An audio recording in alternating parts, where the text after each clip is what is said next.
श्री सदगुरु भगवान की जय। श्री हनुमान जी महाराज की जय। जय जय सीताराम।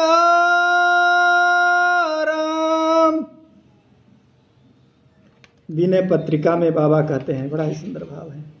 द्वार भोर ही को आजू रटतरी रिहारियोर न को रही ते काजू कलिकराल दुकाल दारुण सब कुभाती कुजासो द्वार हो भो रही को वाजू। बड़ा ही सुंदर भाव है। कहते हैं बाबा, हे भगवान आज सवेरे ही मैं आपके दरवाजे पर आ पड़ा बैठा हूं। आज सवेरे ही कहते हैं रे रे करके रट रहा हूं, गिड़गिड़ा कर मांग रहा हूं। हे प्रभु, आपसे प्रार्थना कर रहा हूं, गिड़गिड़ा रहा हूं, आपके द्वार पर बैठा हूं। मुझे और कुछ नहीं चाहिए, मुझे कुछ नहीं चाहिए प्रभु, बस एक और टुकड़े से ही काम बन जाएगा। मुझे कुछ नहीं चाहिए, एक और टुकड़ा मुझे चाहिए, बस उससे ही मेरा काम बन जाएगा। जरा सी कृपा दृष्टि से ही मैं पूर्ण काम हो जाऊंगा। केवल अपना इस नेत्रों से एक बार कृपा कर दो, मेरे ऊपर मेरा एक ठिकाना ठौर बन जाएगा, मैं पूर्ण काम हो जाऊंगा। हे प्रभु।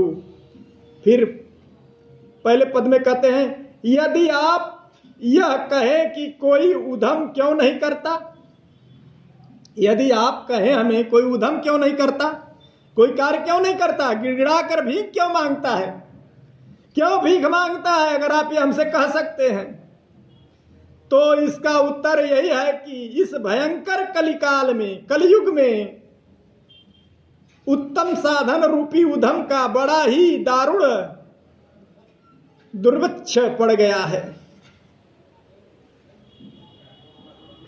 जितने उद्यम और उपाय साधन हैं सभी बुरे हैं, सभी बुरे हैं। उस साधन से काम बनने वाला नहीं। जितने भी साधन कलिकाल में हैं, इन साधन से काम बनने वाला नहीं है, नहीं बनने वाला है।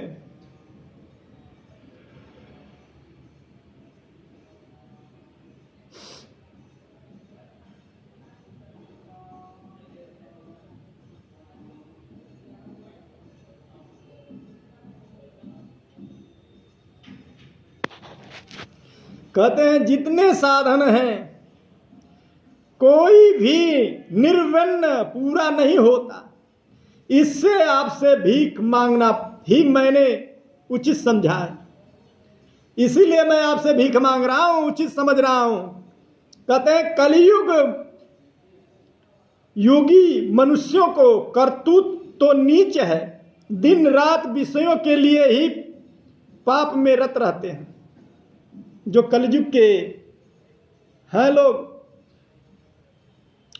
कहते हैं उनका मन ऊंचा है, चाहते हैं सच्चा सुख मिले, परंतु मोक्ष रूप सुख बिना भगवत कृपा हुए बिना मिलता नहीं। बिना आपकी कृपा से भगवत कृपा प्राप्त नहीं होती है। आप कृपा करेंगे तभी कल्याण होगा। कहते हैं जैसे कोड़ की खाज जिसे खुजलाते समय सुख मिलता है, पर पीछे मवाज निकलने पर जलन पैदा हो जाती है, उसी समान इंद्रियों के साथ विषय का संयोग होने पर आरंभ में तो सुख समझ में आता है।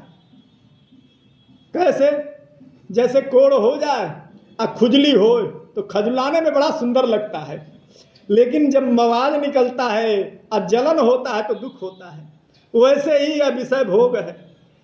विषय भोग तो क्षणिक में सुंदर लगता है, कुछ समय तक अच्छा लगता है, लेकिन बाद में क्या होता है? रोग हो जाता है।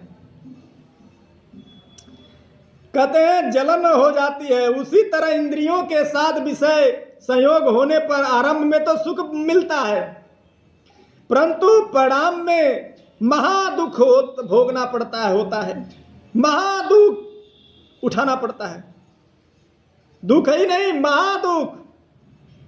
इसलिए विषय केवल दुखदाई ही है। जो हम विषय में पड़े रहते हैं यह दुखदाई है, इसमें सुख नहीं है। देखने में तो सुख है लेकिन सुख है नहीं। इसी बात को समझकर मैंने किसी उधम में मन नहीं लगाया। बाबा कहते हैं इस बात को मैंने समझा, इसलिए किसी उधम में मन नहीं लगाया।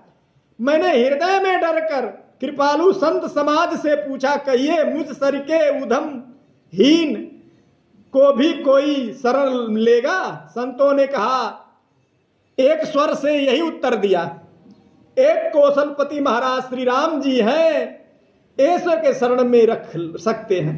यही है जो शरण में रख सकते हैं, दूसरा कोई नहीं है शरण में जो रख ले। ये हमारे ऐसे ही सीताराम जी हैं जो शरण में रख सकते हैं। बाबा कहते हैं, हे गरीब निवाज, हे दशरथ नंदन, दानियों का बना रखने वालों आप श्रेष्ठ हैं। जो दानियों को मान रखने वाले हैं, दानियों को बाना रखने वाले हैं, आप श्रेष्ठ हैं। अब कहते हैं इस तुलसी का, इस सीताराम का भक्ति रूपी अमृत के समान सुंदर भोजन पेट भरकर खिला दीजिए। क्या कहते हैं? भक्ति रूपी अमृत इस दास को, इस सीताराम को, बाबा कहते हैं इस तुलसीदास को अमृत के समान सुंदर भोजन पेट भर खिला दीजिए। अपने चरणों में ऐसी भक्ति दीजिए, ऐसी भक्ति दीजिए कि फिर दूसरी कोई कामना ही न रह जाए। ऐसे प्रार्थना करते हैं बाबा। कहते हैं ऐसा कोई कामना नहीं रह जाए। कामना से ही बुद्धि खराब होती है। अगर हम किसी के प्रति इच्छा न करें तो बुद्धि भ्रष्ट नहीं होगी, नष्ट नहीं होगी। श्री सद्गुरु भगवान की जय। श्री राम जय राम, जय जय राम। श्री राम जय राम, जय जय राम। श्री राम जय राम, जय जय राम। श्री राम जय राम, जय जय राम। श्री सद्गुरु भगवान की।